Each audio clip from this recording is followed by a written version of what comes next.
Hayi, nagiye guhaye ikaze kuri channel yacu Nereka TV. Uyu munsi ndashaka kugira ngo tuganire ku byerekeye urukundo. Abantu benshi bakunda kwibaza koko niba abakobwa bagira urukundo. Ariko niba ari abantu bambere bakunda, ndabizi neza ko ari abakobwa. Tugiye kugana ku bintu bine bikwereka ko umukobwa akubeshya urukundo. Namwe niba ari uko mubyumva mwatwandikira muri comment kugira ngo dusangire iki gitekerezo. Ubundi muri society nyarwanda iki gihe muri vizo turimo abantu benshi cyane cyane abahungu bakunda kuvuga ko abakobwa batagira urukundo. Ariko ni abantu bambere bakunda, ndabizi neza ko ari abakobwa. Wenda ashaka kuba afite abantu benshi atendeka, ariko siko akenshi biba biri.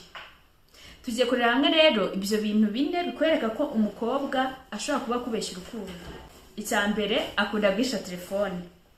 Hari igihe uri kumwe n'umukunzi wawe ugasanga ntago ashaka ko afata telefone. Yego ntago ari ngombwa, ariko nyine sinumva n'ikintu ushaka gusimba ku buryo utakwemera ko afata telefone yawe.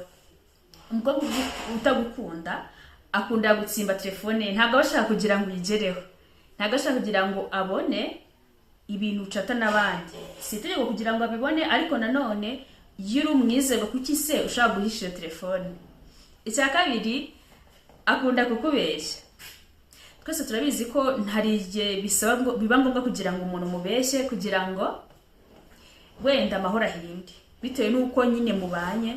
Ariko nanone ukuri ni kwiza, aho kugira ngo umuntu akubeshye yakubyiza ukuri. Cyane cyane ibintu abakobwa akunda kubikora. Iyo umukobwa atagukunda burya arakubeshya, ashaka kubwira ati nagiye aha atari we yagiye, navuganaga na mama atari we bavuganaga. Nyine akubeshya utuntu dutoya. Uwo mukobwa ujye umutinya. Ikindi cya gatatu rero tudatinze, umukobwa utagukunda burya ntabwo yaguha umwanya, ahora aguha impamvu. Sheri ntabwo iminsi nakuvugishije kubera izi impamvu.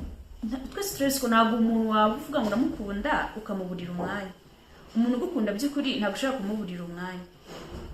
Rero wa musore we uri gukurikirana iki kiganiro cyangwa se uri kutureba, niba uzi ko ufite umukobwa umeze gutyo, menya ko atagukunda, rekera kwihoma.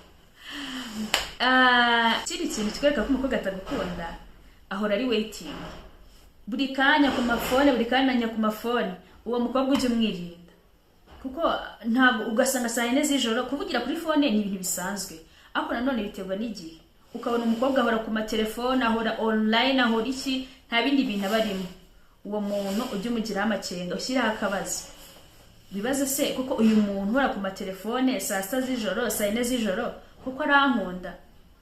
Akenshi rero umuntu ari mu rukundo akunda kuba impumyi, ntabwo ajya atekereza cyane, ntabwo ajya akunda kureba cyane ngo yibaze nyine ese uyu muntu turi kumwe tuzagirana kure, ese uyu muntu turi kumwe ni mama w'abana b'ejo hazaza.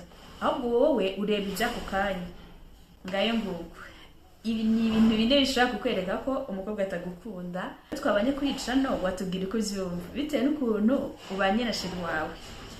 So ndagusaba kana subscribe kuri Nereka TV niba utarayikora, nawe ugejeje ku musozo kuri iyi video. Ndagushimira cyane, mukomeze mugire ibintu byiza.